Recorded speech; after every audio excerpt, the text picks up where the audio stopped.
Okay, so we were talking about, how museums hold an importance when it comes to digital media and how actually people are going out there and, going into museums and adorning all those artworks. So I want to pass the same question to Natasha. What would you say about this? Okay, so I remember this is I'm talking about a decade ago. Like I remember going to Jahangir Art Gallery in Bombay, and also the fine art students also visit that museum uh, gallery quite often. However, I feel that nowadays museums are also going digital. Like I know a lot of museums where they have their own websites, and now they're doing virtual tours so that people who are not interested to go and visit the place, then they watch it online. Now, I recently remember like art students are actually shared like a list of all the museums that are now showing virtual tours, and that's how they've been visiting. And this is like museums from all over the world. Now, being from Abu Dhabi, there's over here in Abu Dhabi. It's an art museum and a lot of other things other than just art. So I have been there. It's now like obviously a tourist attraction, and people are visiting. Tourists, art enthusiasts, everyone are visiting over there. But yes, the only those people are visiting who really want to understand the entire field of art, to know the history, to know what is behind that's made over there. But there are very few people who would be interested in knowing that. Like I know quite a few people who would not want to know the history of what they're learning, and then the next day they call themselves like the world class artists, and then they conduct workshops after attending just one workshop. So there are those kind of people who would not be interested in attending museums, and I think in today's world a lot of people, I think maximum people are in that category. So I, like Sanjana said, even I have no clue what should I come out from this. Like there are virtual tools as well, and there are people who are not really interested in museums anymore. So it's like I don't know how to end it, but yes, it's like a 50-50 thing again, like how Okay. people would think of museums nowadays. Okay, yeah. So this is, a kind of change that has happened when it comes to digital media. And also, I would love to know it from Tuheena now. How has internet, kind of changed your art of writing? I know it's a very vast question, but I would request you to kind of, put down those three important points that internet has made a change in your art of writing. Very interesting, and also, as you mentioned, quite a long sort of an answer. But if I could just pick out the three most important ones, I'd say the first is that it has helped me learn. So I never studied literature. I never studied. There's some background noise. Yeah, so I never studied literature. I never took a professional course, or I never ever um, did any sort of capacity building in terms of knowing what poetry to write, how to word myself, how to sort of word these things, how to follow a format. But I think internet has been my biggest teacher, so as to say. So I have literally learned everything as to what really works. I have also learned to market my work. I have also learned to put it in places. So the internet has been my teacher. How I have altered my work for the digital media, probably I've understood that people on digital media or social media have a limited attention span. So there's no point of challenging that or trying to go against the tide. You have to create something which captures their attention, but at the same time doesn't dilute the value of your art. So to know that you are a writer only if you're being read, and it's important to create content or write on the digital platforms where you are sort of fitting into the bill of what is really working. Another learning I've had on social media is that it's not just a place for the fun and the frivolous. It's not just for memes. It's not just for lifestyle videos. It's so much more deep and so much more profound than that. So to post the topics that I feel really strongly about, whether it be mental health, whether it be personal growth, equality, feminism, my political views. I try to sort of balance everything out with my poetry and art because you can start so many relevant dialogues with that. And I really do sort of feel an impact when somebody writes back to me and says that your words helped me through a difficult phase in my life, or I have literally had people tell me that my words have impacted them in a way that they've recovered from suicidal thoughts. So I take that as my win, and I take that as my biggest takeaway from using digital media, that I was able to touch the life of a stranger without really knowing him. Yes, and that's the biggest thing when it comes to, kind of reaching to the people and moreover their hearts, because that is what we are here for.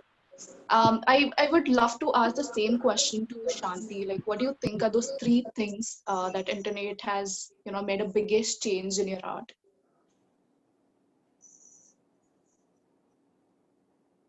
Shanti, you are on mute. I'm sorry, I always forget to turn it on. That's a difficult question. But I feel it's given a home to what I do. Okay. So I feel I've connected with my audience, which otherwise I wouldn't have.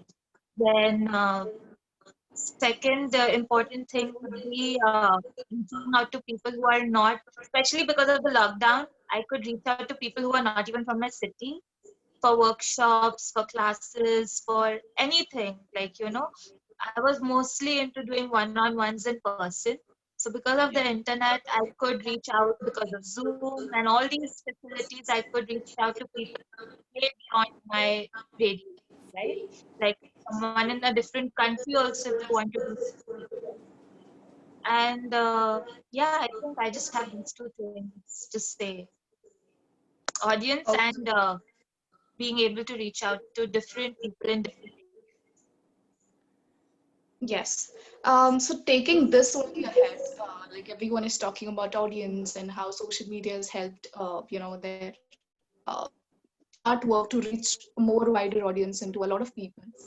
Do you also feel like you are worried about, those increasing audience expectations? Like just now, Natasha talked about, when she's doing digital art, people are now asking her, when will you go back to paper? So Natasha, this is for you. Do you also feel that, it's sometimes you are worrying about meeting those expectations of the audience? I do get jitters at times, to be honest.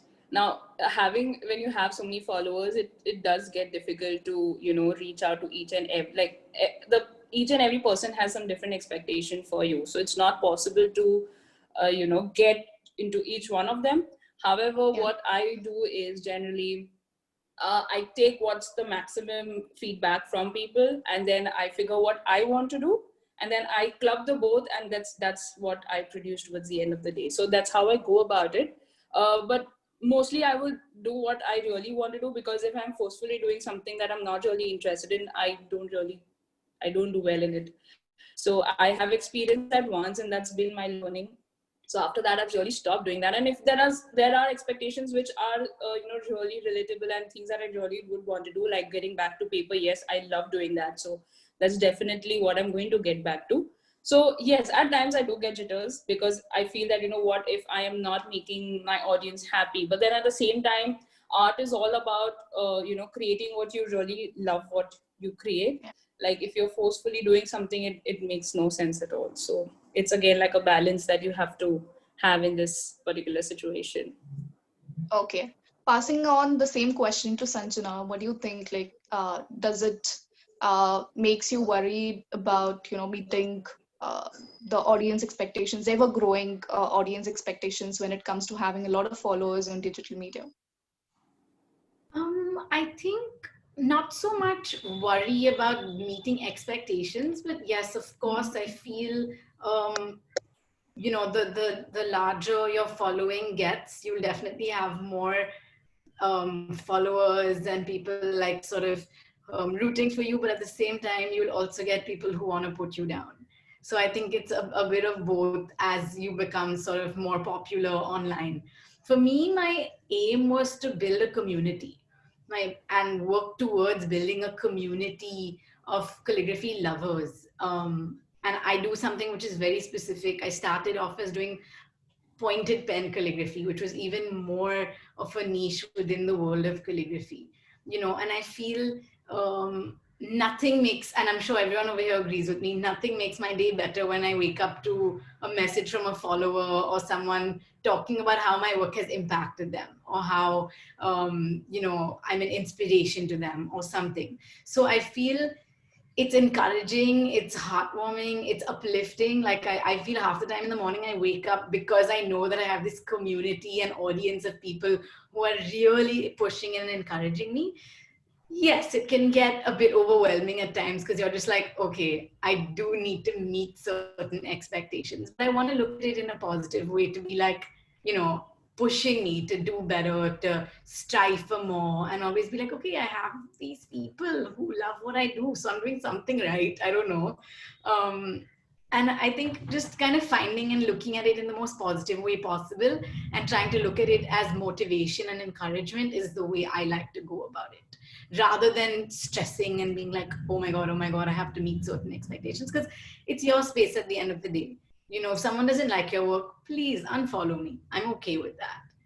But the worst is when you have people coming on your social media platforms and putting down your work, because it's like, hello, you're entering my house and then you're commenting on what you don't like about me and my house. Like, no, thank you, please leave.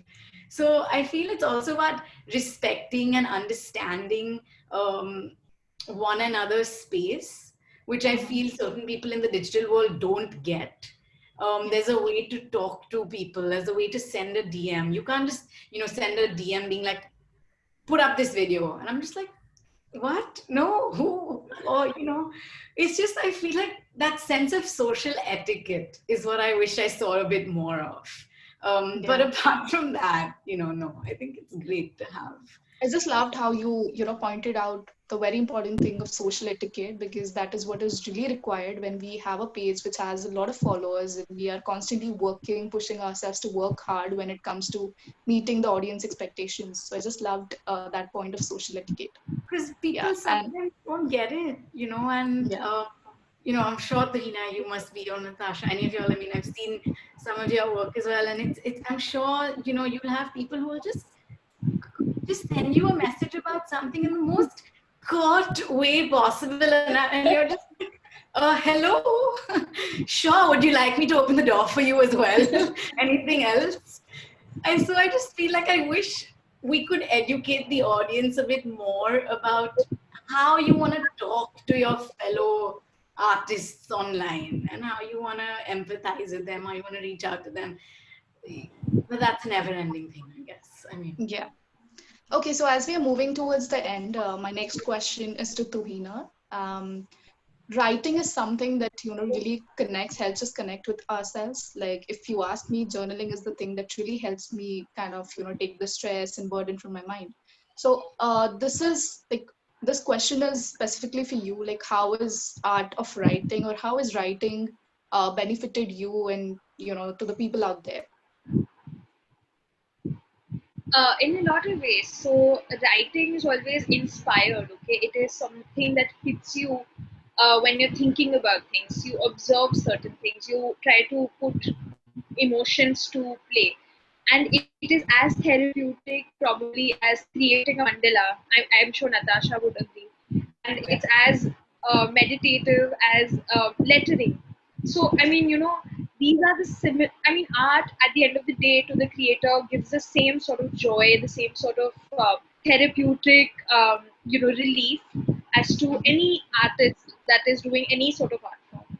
And for me, it has given me more clarity of thought. It has been able to help me analyze my life better, to put things into perspective, has sort of helped me create a better growth journey. Of course, with writing comes reading. I don't think you can, mutually exclude the two, because input is what dictates your output. So what you're reading or what you're eating is exactly how you're going to look from the outside.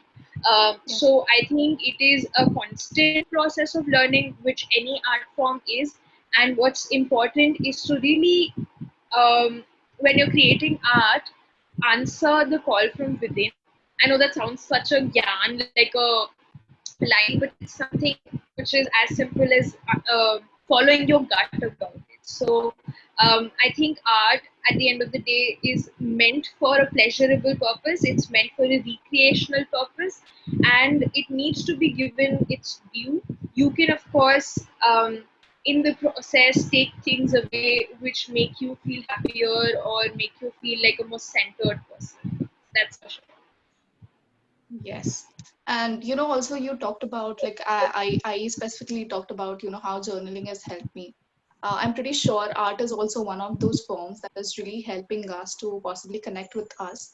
So my next question is for you, Shanti. Like, as we are specifically in mental health, I would just love to kind of connect this question with mental health. How is art helping you to kind of be balanced when it comes to your mental health?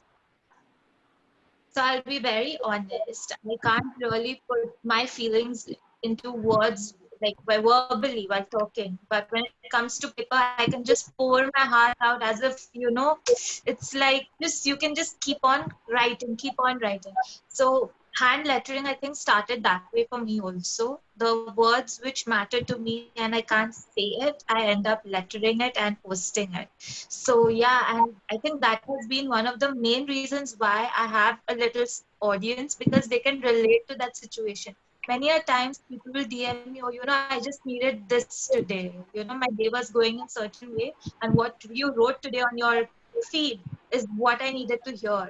So I think that's how it helped me. I don't script my feed. It is just that, okay, if I'm feeling sad, I read a quote which made me feel better. I lettered it and I posted. So, it is like life situations help you create, and that resonates with people who are following you, and that way they relate to you even more. So I feel then you realize you're not alone. Even there are 10 other people who are happy, or there are 10 other people who are sad, there are 10 other people who are having a tough time. So at any given point of time, you're not alone. There'll always be someone more, or someone who needs your reassurance and vice versa. So yeah, I think that's how my journey has been. People relate to Okay. the quote that I post. Yeah, yeah. Okay, so finally moving towards the end, and this would be a last question, a common question for everyone. I would just request you all to, put out those 3 points. You can call it as take backs from the whole panel discussion we had today that you want your viewers to take it back from the session. Starting with Sanjana, only the 3 points that you want the viewers to take from this panel discussion. Um, okay, I guess the first one is to obviously be true to yourself, your art, and have your purpose and clarity. That sense of, knowing what it is that you want to do, whether it's digital, whether it's anything. So knowing that I feel is really important. Um, Understanding technology and using it well and smartly and not abusing it, I feel is the second thing that I would love to tell people. Okay. Um, like there is so much around us, and but just being clear about technology and art and digital, that whole landscape. Um, and I guess the third would be, um, the third would just be maybe like work on the community. It's always community over competition. It's collaboration over competition. Through this panel discussion, I have found ways to collaborate with each one of you. And I can literally think about it, and I'm just like, I can do this with her. I can do this with her. And it's all about that for me. So I feel, it's, go out there, expose yourself, meet people. The digital age today has brought us all closer in a way also. And I feel that, using that could be so amazing, and the outcome could be amazing as well. So focus on the community over the competition. Yeah. Yeah, yeah, perfect. Natasha, would you go ahead? Okay, I think I would say the first thing would be that, because of digital, there's a lot of competitions amongst artists. So I would just like to say one thing here is that you compete with yourself more than another person, because when if you compete with yourself, you do better the next time, and that's how you will improve as an individual as well. So that would be my point number one. Another one will be that, though technology and digital can be very challenging for people who don't know how to use it, but that should not stop you from creating. you should continue doing what you're doing. And the third one would be that, do what you love doing and success will come after you. So these are the 3 points. Yes, I mean, they are pretty much like, something that we could take out and simply work upon that. Shanti, would you go ahead? I would like to repeat what Sanjana had said. You do you. Yeah. Don't create because you see somebody else create, and don't create because everybody is creating. Create because you want to. Secondly, practice. Okay. Don't think it's an overnight thing. Keep going. We are still practicing. So keep practicing, keep learning. You will only get better. And third one is be at peace with yourself when you create. Okay, it's not a comparison game. Yeah, compare your work to your work, not what you see others do. And create happily, because if you create happily it will show in your work. So don't succumb, if I pronounced it right, to the pressure of what you see on social media, because everyone is doing their best and your best may not tally with what you see others do. So just do what you do and keep doing it. Yeah.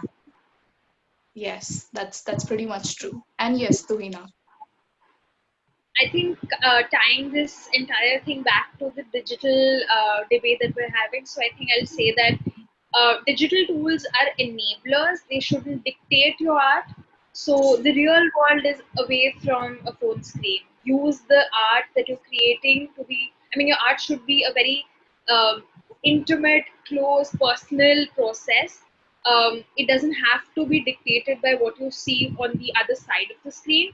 You can use it to popularize your work, you can use it to reach a huge number of people who are not especially from the geographical areas that you are. But art is pious, and you keep it intact by being true to yourself, like everyone else has also said. So be true to yourself when you're creating, but don't let digital media dictate that process. I Okay, think, yeah, yes. that's one major thing to say, which has mixed a lot of things with it. Yeah. Yeah. Okay. Yes, so that is it. And we are finally moving towards the end of the session. And I would love to take this movement to thank all of you, each one of you out there who took out time and, came to this panel. And we had a pretty, a good discussion about how we are trying to give a new form to our art, specifically in digital age. So thank you so much, everyone. And I had a great time. Hope you all had a great time. We did too. Thank you. It was pleasure. Yeah. Yeah. It was great speaking with all of you, actually. Really good points that I noted as well. So, yes, it was a really good session. Absolutely. Thanks, guys. I think there's still so much more. We could just keep going on and talking. But this was great. Thanks, Shalmali, once again. Really Yeah. nice. Thank you. I'll just stop the recording. Yeah.